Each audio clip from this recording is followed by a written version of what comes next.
জাহাজে চাকরি করার সুবাদে আমি বাংলাদেশের অনেকগুলা জেলাতেই ভ্রমণ করা হয়ে গেছে। তো যা এক একটা জেলার প্রকৃতি সংস্কৃতি এক এক রকম। তো আজকে আমরা জুমার নামাজ আদায় করার জন্য যাইতেছিলাম একটি চরে, পাবনা জেলার একটি চর।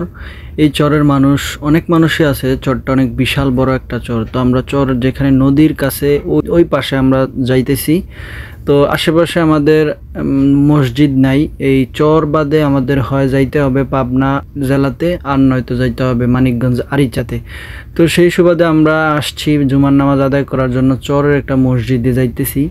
তো এইখানে মানুষজনের বসবাসের সব কিছু দেখে আমরা খুবই অবাক হইলাম। বিশেষ করে এখনও মানুষ এইভাবে থাকতেছে খোলা আকাশের নিচে নদীর পাড়ে। আসলে চরের মানুষরা নদীর সাথে ওতপ্রোতভাবে জড়িত।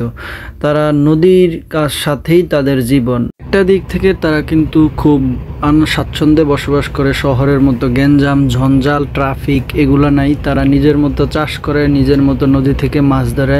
প্রাকৃতিক সম্পদের উপরে তারা নির্ভরশীল। আল্লাহ হয়তো তাদেরকে এইভাবেই তৈরি করে দিছে। তো এই ছিল মসজিদটি। এই মসজিদটা এখানে চরের মানুষরাই তৈরি করছে। তো এখনও দেখেন এরকম টিনের ঘরের চাল দিয়ে এই মসজিদ আসলে একটা অন্যরকম প্রশান্তি। এইখানে নামাজ পড়ে অনেক ভালোই লাগলো। এরকম মসজিদ কে কে নামাজ পড়ছেন কমেন্টে জানাবেন। আর চরের প্রকৃতিটা খুবই ভালো লাগলো। তো আমার ভিডিওগুলো দেখতে থাকুন। এরকম নতুন নতুন ভিডিও পেতে পেজটি ফলো দিয়ে রাখুন। আশা করি সবার ভিডিওটি ভালো লাগছে। দেখা হবে পরবর্তী ভিডিওতে। সে পর্যন্ত সবাই ভালো থাকুন, সুস্থ থাকুন। আসসালামু আলাইকুম।